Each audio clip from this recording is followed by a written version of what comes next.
In today's video, I'm going to be giving you a step-by-step guide on how you can completely ruin your life in 10 easy steps. Step 1. Make decisions based on how other people will view you. You've probably heard that it's important to do what you want in life because you only have one. Well, that's wrong. It's much more empowering to enslave yourself to the expectations of others and put your own wants and desires last. Some people may see you prioritizing yourself as selfish, and you don't want other people to think you're selfish, do you? Of course not. Going to college, starting a new job, and moving to a new city is not your decision to make. It's your decision to make based on what your parents or friends think is right for you. Or even better, people that you don't give a shit about. If you start thinking of what other people want you to do rather than thinking what you want to do, then your life will get worse. The best part is you'll be closer to being someone else than you are to being you. Step 2. When you start making more money, spend more money. You've worked your ass off to get ahead and make more money, and you're finally there. Instead of putting aside that money for a rainy day to make a better future for yourself, find something flashy and trite to spend it on right now that'll make you feel good in the moment. Avoid index funds or real estate at all costs. If you really want to gamble on your future, do it the way real men do it and take it to a casino and put it all on red, the way God intended. That way you stay on track with the rest of your peers in America by being one check away from poverty. Or maybe you're already in poverty if you're lucky enough. Money isn't everything, so you should spend it all the second you make it so that you have even less freedom doing the things and spending time with people that make your life feel more whole. So don't invest in assets or yourself, or otherwise you might accidentally make something of your life. That shit's boring. Working a job you hate for imaginary paper printed out of thin air is a better use of your time than time spent with friends and family anyway. Step 3. Have sex with as many different people as you can. A lot of the American zeitgeist has pedestalized hookup culture and a lack of commitment while devaluing sex and its importance, which is good. We all know that your worth as a man or woman is entirely dependent on how much sex you have, not what kind of impact you can have on the world looking for life, liberty, and the pursuit of happiness. That's why when people go to a cemetery, for every man buried, you see the number of hoes they've banged, because sex is what makes your life better. I read a book recently where the characters were going on and on about their sexual escapades, and they said a quote that was really interesting. They said, "Everyone belongs to everyone else." And I thought to myself, what a good mantra for life. Instead of finding someone who you trust and love to share that experience with, why not just do it with complete strangers who might be riddled with disease? I mean, that's way more fun and fulfilling than having that experience with someone you have a deep passion for. Fuck everything that moves, damn it. Step 4. Do not trust anybody you meet. Have you ever met somebody that you have a really good feeling about and they ended up disappointing you? Exactly. Don't ever give them the chance to do that again. Whether it's a woman you like or a person you feel like talking to, resist that urge and just keep to yourself. It turns out that voice inside of your head telling you not to talk to people because of everything that can go wrong, it's actually your best friend and wants the best for you. Meeting new people is how we make close friends and start relationships, but you're better than that and don't need it. After all, you have all the stimulation you will ever need on your smartphone and social media. Just be social online and don't let anybody get too close. You'll be much more miserable that way. I can't let you get close.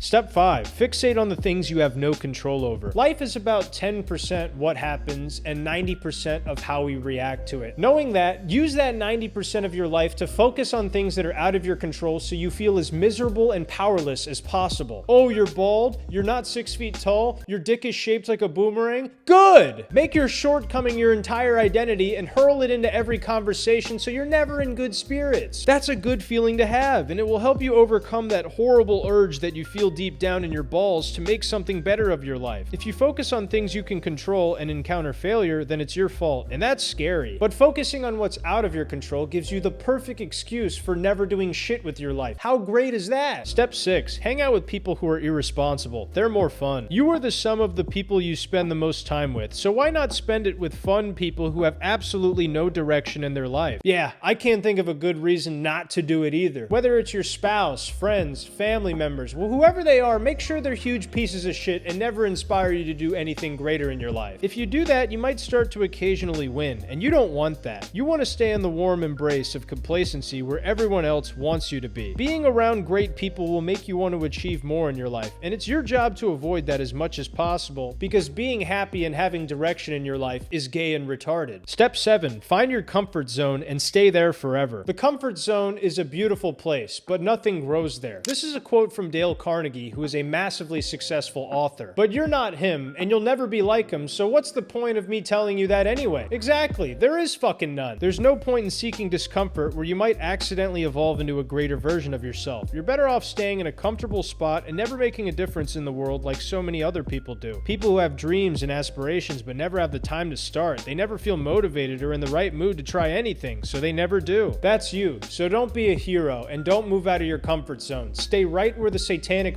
files that run your country want you to be. Step 8. Think all the time instead of actually doing things. Next time you say to yourself to just go to the gym or just start eating healthy today, think again. Think long and hard about how you don't really need to start until tomorrow or next week. In fact, overanalyze every decision you have to make instead of just acting, so that way you're locked in place and don't have any motion. Some people would say you should start now and figure it out later, but I would say you should think about that. That way, if you think hard enough, you may never even take the first step. How beautiful is that? You're wasting precious time thinking of every little thing that could go wrong in your life instead of just trying it and experiencing it firsthand. Overthinking means you're smart and you have a big brain. And if you're smart, you sit on the sidelines analyzing instead of being the one to actually do interesting things, and that's admirable. Whatever you do not retard max. Just waste time overthinking until you have no time left. Step 9. Do not listen to your body. Health is the cornerstone to a functional life. You could have 100 financial issues plaguing your life, but the second you're not healthy or you're injured, you only have one problem. So stop listening to your body and just do whatever you want. If your body is screaming at you in agony, trying to signal that your lifestyle is not compatible with it, just tell it to shut the fuck up and process more of that alcohol you love to drink so much. Drinking, smoking, eating slop, all of this is fun in the moment and makes you feel good. Who cares if it turns you into a fat fucking degenerate who couldn't even get his dick hard for a hot woman if she felt bad enough to fuck him? Do it anyway and deal with it later in your life. Or better yet, don't deal with it at all until you're in a hospital bed and a doctor tells you have 6 months to live. Step 10. Take everything in your life for granted. There's no guarantee you'll wake up tomorrow or even have full use of your body in the next year from now, but that's not your problem. Your friends, family, and loved ones will always be there for you even when you're a complete shithead to them and waste their time. They'll always be around, so you can always pick up the pieces for the relationships you ruined later on in your life. Everything is forever, so don't take life seriously at all and just fuck off. Enjoy! After all, being a Debbie Downer is a great way to make people want to listen to you and be around you. If you're very sad and depressing to be around, then keep it up, because I can assure you that the people who love you love to be around you and be brought down to your level. Everybody loves that. And just because they're not as smart as you to see just how shitty things are, they're always happy to listen to you, even if you destroy their life just being around you. Congratulations. If you did all these things, your life in 2026 will be completely ruined and no one worth a damn will ever want to be around you again. And how cool is that? Like, comment, subscribe, hype the video. Iceman out. We went on a trip to Miami recently. You guys like Miami here in Naples?